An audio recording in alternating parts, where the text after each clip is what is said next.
Un jour que les anciens avaient attendu avec impatience, un jour que les femmes avaient préparé pendant des semaines avec des tissus colorés, des perles rouges et des chants traditionnels. Mais au milieu de cette célébration qui semblait joyeuse aux yeux des adultes, une petite fille de 9 ans se tenait immobile, vêtue d'une robe blanche trop grande pour elle, les yeux fixés sur le sol, les mains serrant un bouquet de fleurs qu'elle ne comprenait pas vraiment.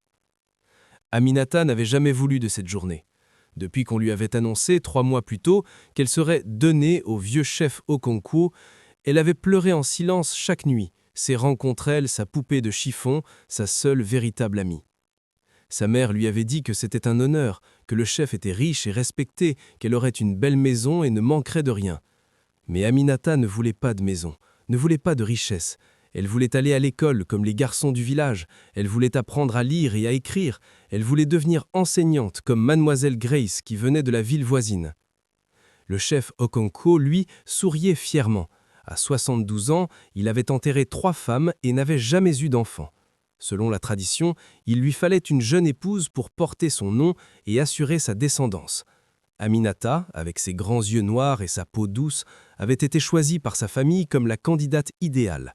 La dot avait été négociée pendant des semaines, 10 chèvres, 5 sacs de riz, 3 tissus précieux et une somme d'argent que le père d'Aminata avait acceptée sans hésiter.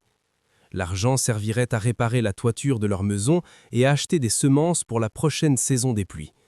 Mais ce que personne ne savait, ce que les tambours et les chants couvraient, c'était le cri silencieux d'une enfant qu'on volait à son enfance. Aminata regardait les invités danser et rire, les femmes en pagne bleu et rose ornées de motifs circulaires, les hommes en boubou blanc avec leurs colliers de perles rouges.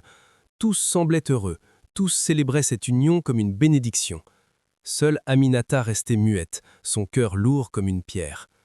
Au premier rang des invités, une femme observait la scène avec une attention particulière. C'était Fatou, la sœur aînée d'Aminata, partie étudier à Lagos 10 ans plus tôt et revenue récemment avec un diplôme de droit et des idées nouvelles. Fatou avait vu trop de jeunes filles dans son village disparaître derrière des portes closes, trop de rêves brisés au nom de la tradition. Elle avait juré que sa petite sœur ne subirait pas le même sort. Pendant que les musiciens jouaient et que les danseurs tourbillonnaient, Fatou s'approcha discrètement du père d'Aminata. « Papa, nous devons parler », dit-elle d'une voix ferme mais respectueuse. Le vieil homme la regarda avec méfiance. Il savait ce qui allait suivre. Fatou avait déjà tenté de le convaincre d'annuler ce mariage, lui parlant de lois, de droits humains, de conventions internationales. Mais pour lui, ces mots venus de la ville n'avaient pas de poids face aux coutumes ancestrales. « Ma fille, tu sais bien que ma décision est prise. Le chef a payé la dot, les invitations ont été envoyées, tout le village est rassemblé. Annuler ce mariage serait un déshonneur pour notre famille. » Fatou respira profondément. Elle avait préparé ce moment pendant des semaines. « Papa, écoute-moi. Je ne suis pas venu te manquer de respect. Je suis venu te sauver, sauver Aminata et sauver notre famille d'une erreur que nous regretterons tous. » Elle sortit de son sac un document officiel. Voici une loi de la République du Nigeria, signée par le président lui-même. Elle interdit le mariage des enfants de moins de 18 ans. Celui qui force une enfant à se marier risque la prison. Le chef Okonkwo le sait, mais il compte sur notre silence. Le père d'Aminata pâlit. « Tu oses me menacer avec des papiers ? Je suis ton père. » « Je ne te menace pas, papa. Je t'offre une sortie honorable. Dis que tu as découvert qu'Aminata est malade, qu'elle ne peut pas se marier maintenant. Rembourse la dot avec l'argent que je te donne. » Fatou sortit une enveloppe épaisse. « J'ai économisé pendant 10 ans pour ce moment.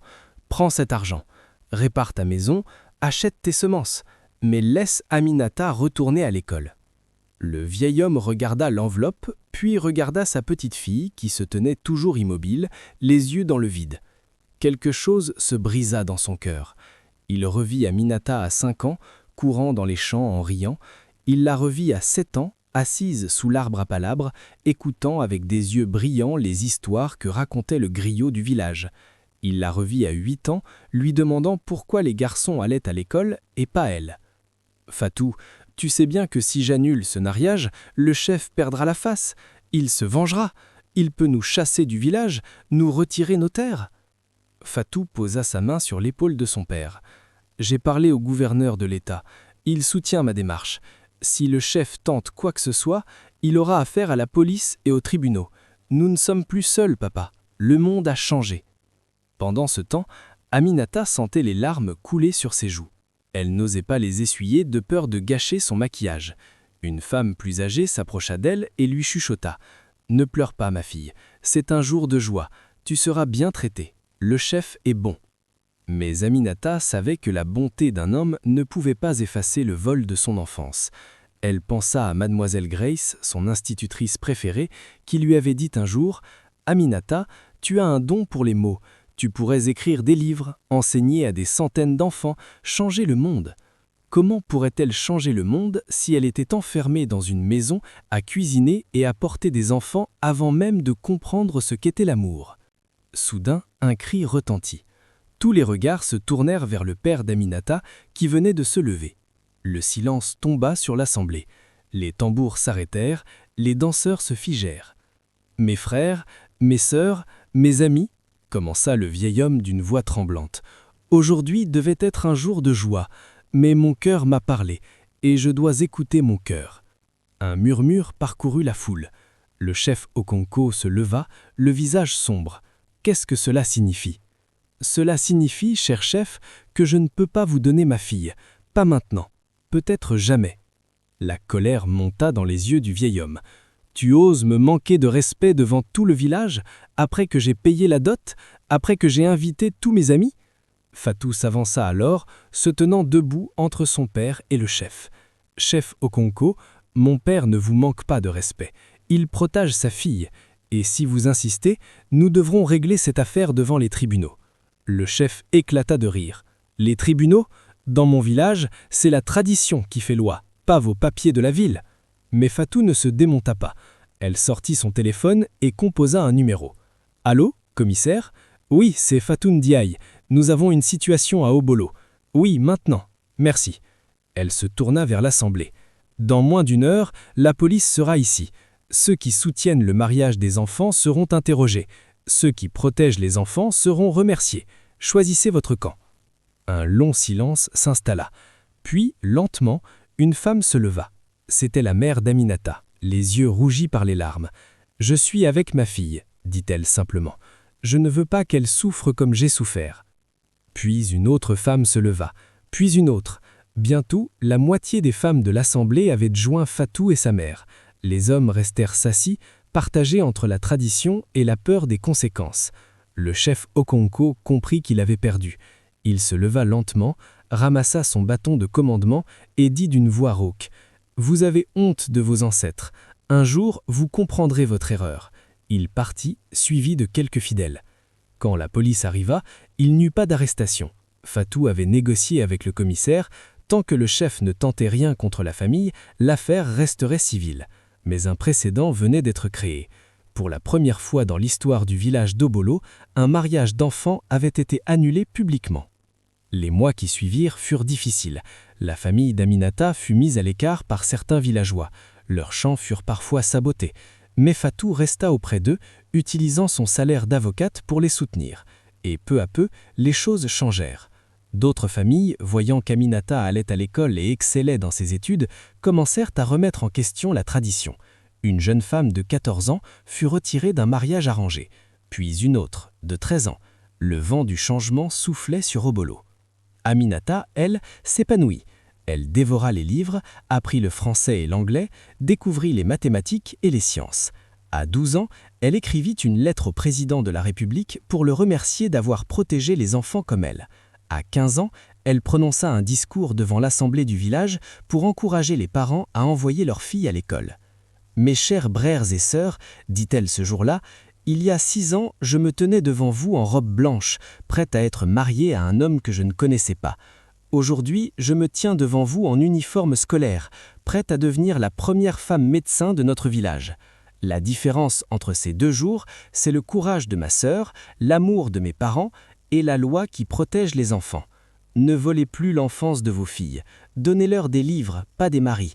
Donnez-leur des rêves, pas de chaînes. » Les applaudissements qui suivirent furent essourdissants. Même ceux qui avaient autrefois soutenu le chef Okonko se levèrent pour acclamer cette jeune fille qui incarnait l'espoir d'une nouvelle génération. Les années passèrent, Aminata devint effectivement médecin, spécialisée dans la santé maternelle et infantile. Elle retourna s'installer à Obolo, où elle ouvrit une clinique gratuite pour les femmes et les enfants.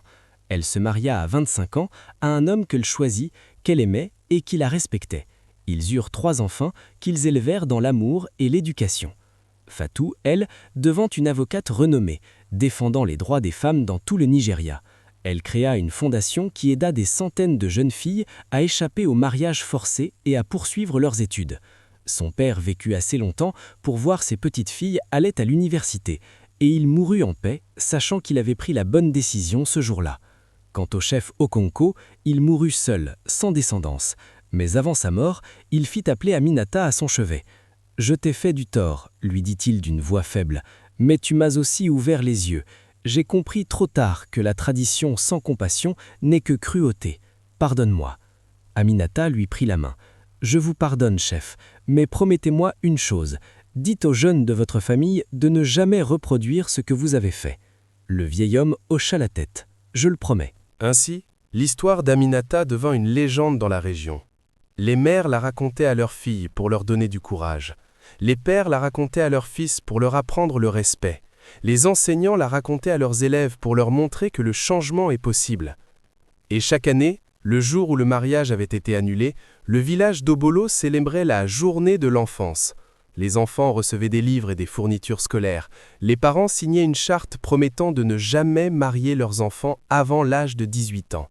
Et Aminata, désormais une femme respectée, venait prononcer un discours pour rappeler à tous que protéger les enfants, c'est protéger l'avenir.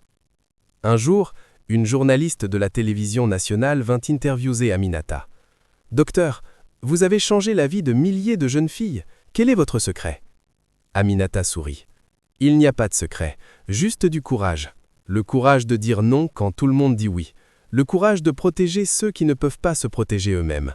Le courage de croire que demain peut être meilleur qu'aujourd'hui. » La journaliste insista. « Mais n'avez-vous jamais eu peur ?»« Si, j'ai eu très peur. Ce jour-là, dans ma robe blanche, je tremblais de tout mon corps. Mais ma sœur m'a appris que la peur n'est pas une raison pour abandonner. La peur est une raison pour avancer malgré tout. » L'émission fut diffusée dans tout le pays. Des milliers de téléspectateurs appelèrent pour partager leurs propres histoires. Certaines étaient tristes, d'autres pleines d'espoir, mais toutes témoignaient d'un même désir, celui de construire un monde où chaque enfant, fille ou garçon, pourrait grandir en sécurité, en liberté et en paix. Aminata termina son interview par ces mots. « À toutes les petites filles qui me regardent et qui ont peur, sachez que vous avez de la valeur. Votre vie vous appartient, votre avenir est entre vos mains. Ne laissez personne vous voler vos rêves. Et si vous avez besoin d'aide, cherchez-la. Il y a des gens comme ma sœur Fatou qui se battent pour vous. Vous n'êtes pas seul. » Les larmes aux yeux, la journaliste la remercia. Et quelque part, dans un village reculé du Nigeria, une petite fille de 9 ans regarda cette émission et sut qu'elle aussi pourrait un jour échapper à son destin tout tracé. Elle se promit de chercher de l'aide, de ne jamais abandonner, de se battre pour son enfance. Car c'est cela, la véritable histoire d'Aminata. Non pas celle d'une victime sauvée, mais celle d'une survivante devenue sauveuse. Non pas celle d'une enfant passive, mais celle d'une femme active qui transforma sa douleur en force, sa souffrance en compassion, son histoire en héritage. Et aujourd'hui encore, dans les écoles du Nigeria, les enfants apprennent l'histoire d'Aminata. Ils apprennent que la tradition n'est pas sacrée quand elle blesse. Ils apprennent que la loi est là pour protéger les plus faibles. Ils apprennent qu'une seule personne courageuse peut changer le destin de tout un village. Aminata est désormais une vieille dame, ses cheveux ont blanchi, son pas s'est ralenti, mais son esprit reste vif et son combat continue. Chaque jour, elle reçoit des lettres de jeunes filles qu'elle a aidées, devenues femmes, devenues mères, devenues enseignantes, devenues médecins, devenues avocates. Chaque lettre est une victoire, chaque vie sauvée est un triomphe. Et quand elle ferme les yeux, elle revoit parfois cette journée il y a si longtemps, où elle se tenait en robe blanche, le cœur brisé, devant une assemblée qui célébrait son malheur. Elle sourit alors car elle sait que cette douleur n'a pas été vaine. Elle a servi à quelque chose de plus grand qu'elle. Elle a servi à ouvrir la voie à des générations de jeunes filles qui, grâce à elle, n'auront jamais à vivre ce qu'elle a vécu. Le soleil se couche sur le village d'Obolo. Les enfants rentrent de l'école, leurs cartables remplis de livres et de rêves. Les femmes préparent le dîner en chantant. Les hommes réparent les toits et labourent les champs. La vie continue. différente de ce qu'elle était autrefois, meilleure, plus juste, plus humaine.